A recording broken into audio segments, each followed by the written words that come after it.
l'histoire du jeune Philippe a ému toute la France, hein, bien sûr. Le jeune homme qui a été pris au piège alors qu'il pensait retrouver une jeune femme rencontrée sur une application de rencontre. Ou bien, on a dit, une autre hypothèse, c'est qu'ils se sont trompés de cible. Il s'est finalement retrouvé donc face à plusieurs jeunes hommes qui l'ont tabassé. Philippe est mort des suites de ses blessures. Et le boxeur Raphaël Tronchet vient de la ville de Grande-Synthe, là où s'est déroulé le drame. Et il a rédigé un post Facebook, Raphaël. Il a dit « Message urgent, je viens d'apprendre qu'il y a à Grande-Synthe des agressions à répétition. Une des personnes agressées serait morte aujourd'hui des suites de ses blessures. Paix à son âme et condoléances à la famille et aux proches. J'offre 10 000 € à la personne qui me donne un nom. Cela restera confidentiel. Je ne vais pas attendre que cela arrive à ma mère ou à un proche. Partagez s'il vous plaît, la vie n'a pas de prix. » Qu'est-ce que vous en pensez de ce message de Raphaël Tronchet, qui est un boxeur en plus que j'adore, Raphaël. Voilà, c'est un super boxeur, hein, Raphaël. Qu'est-ce que vous en pensez, Gilles? Alors pour une fois, je vais être modéré. Ouais. On peut pas faire un post comme ça. On peut pas appeler à donnez-moi le nom, je vous offre 10 000 €. Sous-entendu, je vais aller faire justice au nom de tout le monde. Mais vu la barbarie de ce qui s'est passé, vu son implication dans la vie locale, sa maman vit encore à la Grande-Synthe. Et comme vous le dites, Cyril, c'est un boxeur exemplaire qui a été champion de France, qui a changé de discipline, qui est très impliqué à Grande-Synthe et autour. Je ne suis pas vindicatif. Voilà, je trouve qu'il a eu tort. Mais voilà, je suis très mesuré sur le sujet. Je suis comme vous, moi. Voilà. Oui, parce que oui, alors il y a Benaïm qui va nous dire dans un instant. Oui, non, mais c'est bon. Vous allez avoir la parole, Benaïm, dans un instant. C'est devenu insupportable. 2 minutes. On va vous donner la parole, Valérie Benaïm. Juste, il faut toujours se mettre à la place des gens. Voilà, je vous dis, c'est toujours ça. Il a traversé des moments difficiles. Là, je te trouve très mesuré. Voilà. Et je trouve que la mesure te va bien. Voilà, ma chérie. Non, mais c'est vrai. Oui.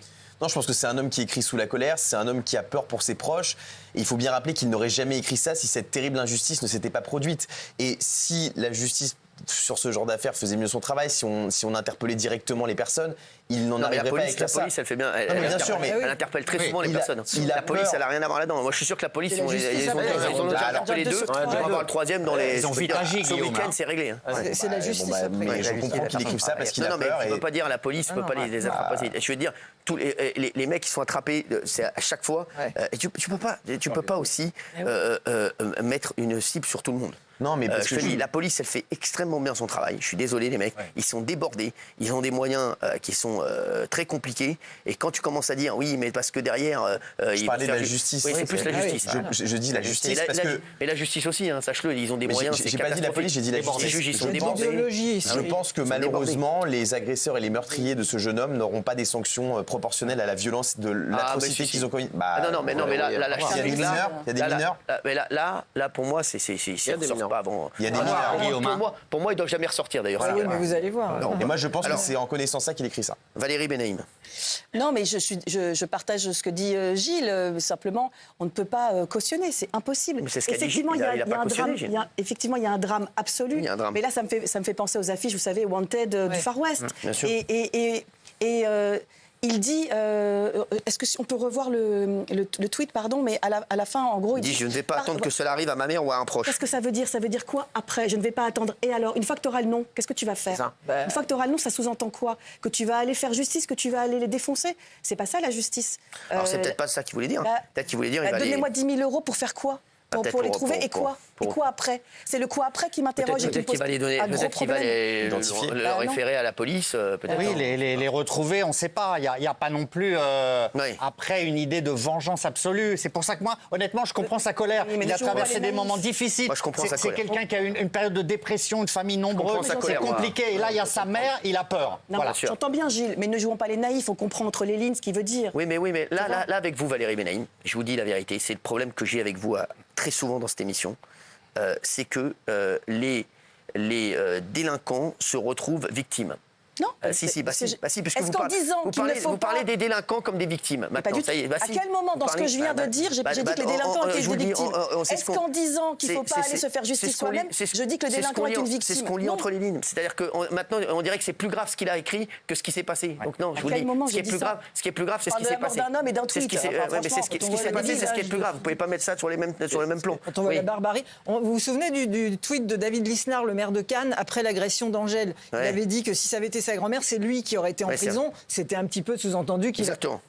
Ça avait fait polémique. Oui, mais il avait parlé avec son cœur. Moi, j'aime bien les Voilà, exactement. Et regardez quelques mois après, un des 3 jeunes qui a vraiment laissé pour mort cette dame a été retrouvé dealé. Donc moi je pense malheureusement, je suis d'accord avec Valérie, on ne peut pas organiser comme ça de la justice soi-même, mais ça monte en ce moment parce qu'il y a tellement de laxisme. L'État a fait faillite. Jean-Michel. Oui, moi, j'avoue que j'ai pas trop envie de m'exprimer parce que j'ai vu la photo du jeune Philippe tabassé. Catastrophique. Et du coup, j'ai eu envie à la fois de pleurer, de vomir, tellement la photo est terrible. Mais vraiment horrible pour ses proches. Et je vais vous dire, je pense que Raphaël Troncher, il a vu la même photo que nous. Et que les mecs, moi, tous les jours, j'ai des Français qui me disent Cyril, on marche sur la tête. Ça monte. Et ça veut tout dire. Quand ils me disent Cyril, on est d'accord avec toi. Et c'est vrai qu'il ne faut pas se faire justice soi-même, surtout pas, parce que ça va retomber dessus. Mais Jean-Michel, je comprends ce que tu dis. Tu dis, il a parlé, et il s'est dit, c'est comme. Voilà, c'est que. On est obligé de réagir quand on voit cette photo. J'espère franchement que ses proches, sa famille n'a pas vu la photo, parce que c'est un truc qui va vite et déjà traumatisé par la mort d'un enfant, mais quand on voit la tête qu'il a, la façon dont il a été massacré, ils ont voulu franchement, je comprends toutes les colères après, même si rien ne justifie évidemment de se faire justice, mais je comprends qu'on puisse s'exprimer sous le coup de la colère. Moi, vous savez très bien, par rapport à la justice, quand il y a des crimes comme ça, je suis peut-être l'un des plus méchants ici, par rapport aux peines. Je l'ai déjà dit plein de fois ici. Là, maintenant, ce qu'il faut dire, Guillaume l'a dit, c'est que la justice doit se mettre au diapason de la police. La police, ils les ont attrapés tout de suite. Il y en a 2. Le troisième va arriver bientôt. Donc la police a fait son travail. Maintenant, c'est à la justice de faire son travail. Pour le boxeur, quand on lit entre les lignes, donnez-moi les noms. Mais comme Valérie, pourquoi faire après? Si maintenant, on lui donne un faux nom, il va aller taper un gars qui n'a rien à voir dans l'histoire, ou il va aller se venger sur quelqu'un qui n'a rien à voir dans l'histoire, juste pour prendre 10 000 euros. Parce qu'il y a plein de gens pour prendre 10 000 euros qui sont capables de donner un faux nom. Donc les policiers ont fait ce qu'il fallait faire. Maintenant, c'est à la justice derrière. Et plein d'autres choses derrière. Toutes les histoires de mineurs qu'on a, à un moment donné, il faut arrêter aussi de dire la justice. Les histoires de mineurs, c'est les parents aussi. Il va falloir vraiment s'attaquer. Cette semaine, on l'a dit, mais vraiment, il va falloir s'attaquer aux parents. Parce que 14 ans, tu peux pas faire 14 ans, 15 ans, capable de faire ça avec les photos que tu as vues. Ça, c'est plus la justice, c'est plus la police, c'est les parents. Comment à 14 ans, tu as mis autant de haine dans ton fils, en fait? C'est ça la question. Oui. Moi, je dis faire justice soi-même, jamais. En revanche, quand je vois son tweet qui a été écrit sous la colère, je me dis, on voit tellement de déversoirs sur les réseaux sociaux. Non, mais je me dis, il prend, entre guillemets, cher pour une émotion. Je suis d'accord. Je suis d'accord avec vous. Vous voyez ce que je veux dire? Bien pire sur les On en fait des caisses, c'est juste une réaction. Je ne pense pas qu'il aurait donné 10 000 euros à une personne qui serait venue le voir pour lui donner le nom d'une personne. Je pense que c'est une réaction de colère. Voilà. Je suis d'accord. Peut-être. Je suis d'accord avec Pascal là-dessus. Tu n'auras jamais donné les 10 000 euros, mais en attendant, tu ne peux pas enlever qu'il y a peut-être des gens qui seraient venus pour dire moi, j'ai le nom du mec qui a fait ça, donne-moi 10 000 euros. C'est super dangereux, en fait. Les chéris, on va passer à une autre info qui va pas faire remonter Daniel dans un avion de sitôt. Mercredi, des anciens salariés de l'entreprise Boeing ont témoigné devant